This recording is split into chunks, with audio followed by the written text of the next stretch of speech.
Halo semuanya, ini adalah salah satu jenis e-book latihan soal yang banyak beredar di internet. Sebelumnya, saya ingin mengucapkan terima kasih kepada tim Edukasi 247 yang sudah membuat soal-soal ini. Oke, di video ini dan beberapa video ke depan, kita akan membahas soal-soal yang ada di e-book ini. Contohnya seperti ini, di sini ada banyak paket-paket soal yang akan kita bahas. Jadi, tonton video ini sampai selesai agar kalian tidak melewatkan step by step pengerjaan soal-soalnya. Dan jangan lupa untuk like, komen, subscribe, dan share video ini agar saya tetap semangat membuat video bermanfaat lainnya. Oke, sekarang kita akan mengerjakan soal penalaran dan pemecahan masalah paket yang pertama. Nah, di sini sudah ada teks di sebelah kiri dan sebelah kanan, nanti ada pertanyaannya satu persatu. Oke, yang pertama kita baca dulu atau teksnya untuk menjawab pertanyaan nomor 1, simpulan yang tepat berdasarkan paragraf pertama. Nah, berarti kita fokus dulu di paragraf pertama. Per April 2020, utang pemerintah capai 5.172 triliun rupiah. Posisi utang pemerintah per April 2020 sebesar 5.172,48 triliun rupiah. Angka ini setara dengan 31,78% terhadap PDB dan terhitung naik dari periode sebelumnya. Oke, naik dari periode sebelumnya.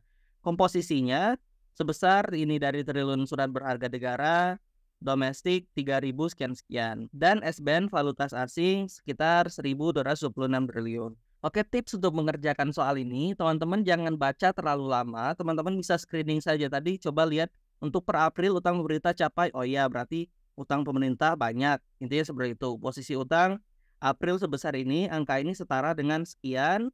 Ini tidak usah dibaca detail terhadap PDB, oke, terhadap PDB dan terhitung naik. Oke, poinnya berarti terhitung naik. Komposisinya sebesar, oke, berarti komposisinya ini ada dari SBN yang sebesar segini, tidak usah terlalu baca detailnya, tetapi teman-teman tahu saja bahwa komposisinya segini.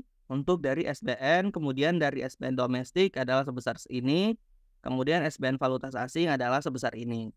Nah, jadi teman-teman waktu membacanya jadi lebih cepat karena kita tidak diminta untuk menuliskan ulang detail angka-angkanya, tapi hanya mencari simpulan atau poin yang paling utama yang disampaikan di paragraf yang pertama. Nah, kita cek pilihannya, terjadi kenaikan utang pemerintah per April 2020. Nah, tadi disebutkan terhitung naik dari periode sebelumnya. Oke, berarti ini bisa jadi kita keep dulu yang A. Yang B, terjadi penurunan utang pemerintah per April. Kalau yang A ini benar, kita keep tadi. Pasti kalau penurunan pasti salah, karena ini kan berbanding terbalik. Jadi yang B pasti salah. Yang C, utang pemerintah terhitung stabil per April 2020. Oke, ini juga menyatakan stabil. Padahal sebelumnya kan tadi ada kenaikan. Kalau di teksin tadi kan terhitung naik. Jadi yang C juga salah. Yang D, utang pemerintah setara dengan PDB per April 2020. Oke, ini setara dengan PDB April 2020. Padahal kan yang ini yang dibicarakan adalah memang April 2020. Jadi ini kurang tepat kalau untuk membuat kesimpulan. Yang E, utang pemerintah terdiri dari dua komposisi, yaitu SBN domestik dan asing. Oke, sebenarnya kalau untuk teks ini betul, atau pilihan ini sebenarnya betul, bahwa untuk utang pemerintah terdiri dari SBN domestik yang ada di sini, kemudian ada SBN valutas asing. Tetapi ini tidak bisa menggambarkan seluruh kalimat yang ada di paragraf ini. Jadi ini betul kalimatnya, tetapi kurang tepat untuk menjadi simpulan. Sehingga yang paling tepat adalah terjadi kenaikan utang pemerintah per April 2020. Kalau untuk yang E ini hanya kalimat penjelas, bukan kalimat utama yang dapat kita jadikan kesimpulan. Sehingga jawaban yang paling tepat adalah A. Oke, selanjutnya soal nomor 2, simpulan yang tepat berdasarkan paragraf kedua. Oke, sekarang kita screening dulu atau baca cepat dulu untuk di paragraf yang kedua. Sementara pinjaman sebesar sekian triliun dengan pinjaman luar negeri dan pinjaman dalam negeri. Oke, berarti ada pinjaman luar negeri, ada pinjaman dalam negeri. Dalam laporan APBN kita Mei 2020 disebutkan pandemi COVID-19 merupakan tantangan. Oke, pandemi COVID tantangan. Tetapi pemerintah tetap berupaya mengelola utang. Pemerintah tetap berupaya mengelola utang dengan prudent dan akuntabel. Hal ini untuk mendukung APBN yang semakin kredibel. Oke, kita sudah dapat poin-poinnya.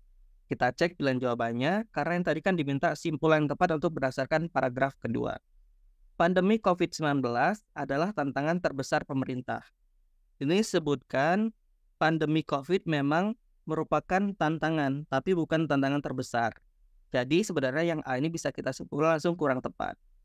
Yang B, pemerintah diharap bijak mengelola hutang dengan maksimal.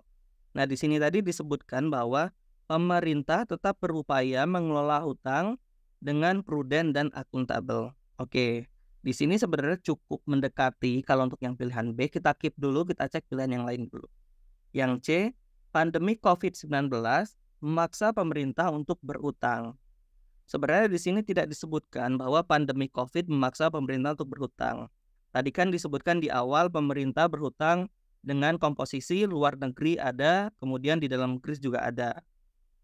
Kemudian ini disebutkan di APBN, COVID ini menjadi salah satu tantangan sehingga pemerintah diharapkan dapat mengelola hutang dengan baik dan kredibel seperti itu. Jadi yang C ini kurang tepat karena tidak ada dituliskan bahwa memaksa pemerintah untuk berhutang. Yang D, APBN Indonesia semakin kredibel karena COVID-19. Sebenarnya ini tadi kan diharapkan untuk mendukung. Nah, untuk mendukung APBN yang semakin kredibel. Jadi, tidak ada teks secara langsung yang menyebutkan bahwa APBN Indonesia semakin kredibel karena COVID. Ini tidak ada. Jadi yang D pasti salah. Yang E, utang pemerintah mencapai sekian akibat COVID. Sebenarnya ini betul teksnya, tetapi ini tidak bisa kita gunakan sebagai simpulan dari paragraf yang kedua ini. Sehingga jawaban yang paling tepat adalah B. Pemerintah diharap bijak mengelola hutang dengan maksimal. Karena sebenarnya inti dari paragraf kedua ini menyatakan bahwa harapannya pemerintah dapat mengelola hutang dengan maksimal. Kenapa? Karena yang pertama, COVID tadi menjadi tantangan. Yang kedua, hutang kita sudah cukup banyak yang dibagi menjadi dua komposisi, yaitu komposisi luar negeri dan komposisi hutang dari dalam negeri. Oke, selanjutnya di sini sudah ada soal nomor 3. Oh ya, sebelum kita melanjutkan ke pembahasan soal nomor 3 ini, mohon bantuan teman-teman untuk klik like, komen, dan subscribe jika teman-teman merasa video ini bermanfaat. Oke, soalnya adalah berikut adalah pernyataan yang tepat berdasarkan teks. Oke, berarti kita harus membandingkan pilihan A, B, C, D, sampai E ini dengan teks yang mana yang paling tepat. Oke, karena tadi kita sudah baca di paragraf pertama, kita juga sudah baca di paragraf kedua, kita yang ketiga juga harus membaca di paragraf yang ketiga. Oke, kita screening cepat. Dengan masalah pandemi yang semakin hari semakin tidak menemukan titik kunci, pemerintah akan semakin dipaksa untuk terus melakukan kegiatan utang. Oke, poinnya pemerintah dipaksa melakukan kegiatan utang. Karena banyak sekali terbentur dengan melemahnya faktor ekonomi Indonesia. Melemahnya faktor ekonomi Indonesia. Prediksi menyatakan angka utang akan semakin naik jika pandemi tidak menurun. Oke, utang akan semakin naik jika pandemi tidak menurun. Oke, kita cek pilihan jawabannya. Selama ini, pemerintah mengelola piutang. Oke, padahal sebelumnya kan kita menyebutkan hutang, tapi ternyata di sini piutang. Jadi, ini pasti salah karena poinnya di sini piutang. A pasti salah. Kemudian yang B, korban pandemi semakin hari semakin tinggi dan pemerintah semakin kewalahan. Nah, di sini jelas tidak disebutkan bahwa korban pandemi seperti apa, pemerintah kewalahan atau tidak, dan sebagainya untuk korban pandemi. Sehingga yang B jawabannya pasti salah. Yang C, angka utang pemerintah semakin naik di setiap tahunnya akibat banyak hal. Nah, sebenarnya ini yang salah satu poin yang dibahas adalah pandemi. Dan kita tidak bisa menentukan bahwa angka utang semakin meningkat karena banyak hal. Bisa jadi ini hanya 1, 2, atau 3 hal saja. Dan itu kan tidak bisa dikatakan banyak. Jadi yang C ini pasti salah. Yang D, pandemi COVID-19 adalah bencana terbesar Indonesia dalam sejarah. Bisa jadi ini memang betul, tetapi kita harus menjawab pertanyaan ini berdasarkan teks yang ada. Nah, di sini tidak disebutkan bahwa pandemi COVID adalah bencana terbesar Indonesia dalam sejarah. Jadi yang D ini salah. Nah, teman-teman harus hati-hati. Bisa jadi sebenarnya suatu statement yang disampaikan di dalam pilihan jawaban ini betul secara logika, kemudian di lapangan juga betul. Tetapi jika tidak disampaikan di dalam teks, teman-teman tidak bisa menganggap itu betul. Karena patokan kita adalah teks yang dibuatkan atau dituliskan di dalam soal. Nah, yang terakhir yang E. Pemerintah dinilai tidak siap secara finansial terhadap pandemi COVID-19. Nah, ini pernyataan yang paling tepat. Kenapa? Karena kita cek tadi di sini ada pemerintah seakan dipaksa untuk terus melakukan kegiatan hutang. Oke, di sini juga tadi pemerintah melakukan pinjaman dan sebagainya. Berarti kalau pemerintah melakukan pinjaman, pemerintah berhutang, artinya adalah secara finansial, ini digarisbawahi secara finansial, pemerintah dinilai tidak siap terhadap pandemi COVID-19. Sehingga jawaban yang paling tepat adalah E. Selanjutnya yaitu soal nomor 4. Berikut adalah pernyataan yang paling mungkin berdasarkan paragraf kedua. Oke, berarti di sini keywordnya adalah paling mungkin. Kalau paling mungkin, ini berarti tidak disebutkan secara langsung atau tidak disampaikan secara eksplisit. Eksplisit itu kan berarti ekspresi, eksplisit disampaikan secara tertulis langsung di sini. Disampaikan secara tersurat. Tetapi kalau paling mungkin kita bisa menyatakan bahwa ini adalah statement yang dinyatakan secara tersirat atau implisit atau sebagai akibat atau sebagai estimasi atau perkiraan kita. Tapi ini paling mungkin dibandingkan dengan statement-statement yang lain yang ada di pilihan jawaban ini. Oke, kita cek pilihan jawabannya karena tadi untuk teksnya kita sudah baca di soal nomor 1, 2, dan 3, jadi kita tidak perlu ulang baca jika diperlukan saja. Nah, yang A, APBN yang kredibel menjadi jaminan pemerintah dalam membayar hutang. Nah, ini pasti salah. Tadi sebenarnya kalau terkait dengan APBN yang kredibel ini harapannya kita bisa mendukung APBN yang semakin kredibel atau APBN kita bisa semakin kredibel. Jadi yang A ini pasti salah karena di sini APBN yang kredibel menjadi jaminan. Padahal tidak disebutkan bahwa APBN kredibel menjadi jaminan. Jadi yang A salah, yang B pemerintah diketahui kurang cukup kredibel dalam mengelola utang negara. Nah, ini tidak disebutkan juga dan juga kita agak sulit menuliskan bahwa pemerintah kurang cukup kredibel dalam mengelola utang. Karena memang ini tadi kita belum siap untuk secara finansial, tapi bukan berarti pemerintah kurang kredibel. Karena di sini kan pemerintah berupaya mengelola utang dengan prudent dan akuntabel. Hal ini untuk mendukung APBN yang semakin kredibel. Semakin kredibel ini belum tentu sekarang ini kurang kredibel. Mungkin sekarang sudah kredibel, tapi kita ingin meningkatkan lagi kredibilitas dalam pengelolaan utang negara. Jadi yang B ini kurang tepat. Yang C, pandemi COVID-19 dinilai akan enyah dari Indonesia dalam waktu yang lama. Oke, di sini bisa jadi karena tadi kan disebutkan bahwa angka utang akan semakin naik jika pandemi tidak semakin menurun. Kita keep dulu yang C. Yang D, pandemi COVID-19 dinilai sebagai bencana besar di Indonesia saat ini. Oke, yang D ini juga bisa bahwa ini memaksa Indonesia untuk melakukan utang. Tadi kan dipaksa untuk terus melakukan kegiatan utang. Ini kita keep juga. Yang E, pinjaman besar pemerintah akibat COVID-19 diprediksi akan selalu menanjak. Oke, kalau di sini kan diprediksi akan selalu menanjak, ini kita kurang bisa menyimpulkan. Karena bisa jadi 2 tahun kemudian utang kita turun karena kan pasti COVID-19 ini mau tidak mau pasti akan diselesaikan. Jadi kalau disampaikan akan selalu menanjak, ini tidak tepat. Karena kalau selalu itu kan berarti dari waktu ke waktu semakin meningkat, tidak ada penurunan dan dipastikan bahwa akibat COVID ini atau COVID-19 ini tidak akan terlalu lama karena bisa jadi ada obat atau ada vaksin yang bisa menyelesaikan. Jadi yang E pasti salah. Nah, pilihannya tadi adalah antara C dan D. Karena tadi kan disebutkan paling mungkin berdasarkan paragraf kedua. Yang C tadi pandemi COVID dinilai akan enyah dari Indonesia dalam waktu yang lama. Yang D dinilai sebagai bencana besar di Indonesia saat ini. Oke, kita cek di paragraf kedua tadi, kita detailkan lagi. Ini hutang tadi, yang ini kita skip dulu karena kan dia fokus ke hutang. Kemudian dalam laporan APBN kita disebutkan pandemi COVID merupakan tantangan, tetapi pemerintah tetap berupaya mengelola utang dengan prudent dan akuntabel.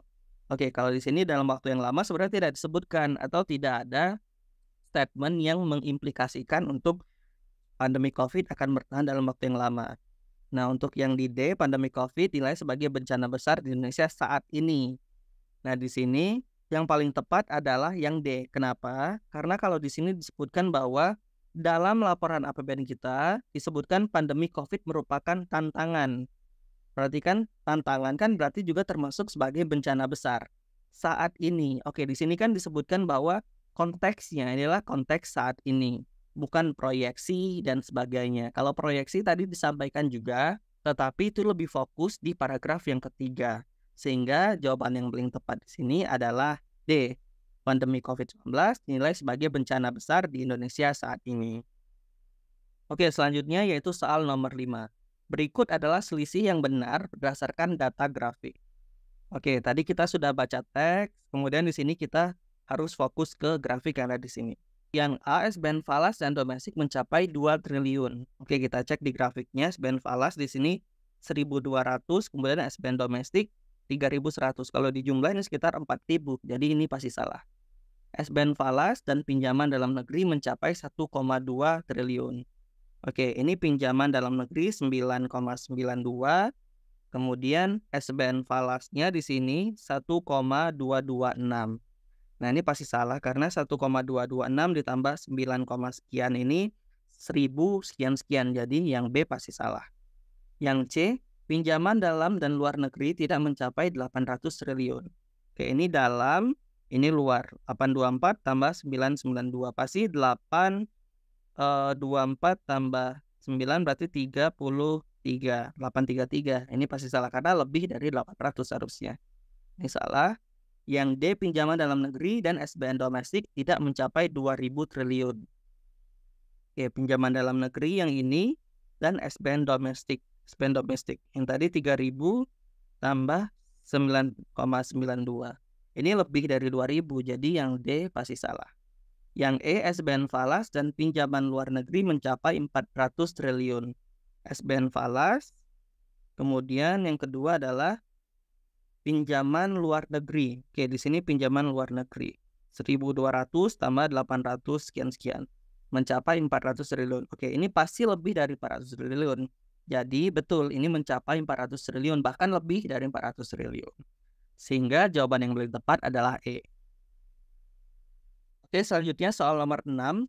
Berikut adalah pernyataan yang tidak mungkin berdasarkan paragraf ketiga. Oke, yang sebelumnya tadi kan paling mungkin, sedangkan di sini tidak mungkin. Berarti yang paling sulit atau yang paling jauh berdasarkan paragraf yang ketiga. Oke, kita cek pilihan jawabannya. Yang A, masalah pandemi COVID-19 semakin hari semakin tidak menemukan titik kunci.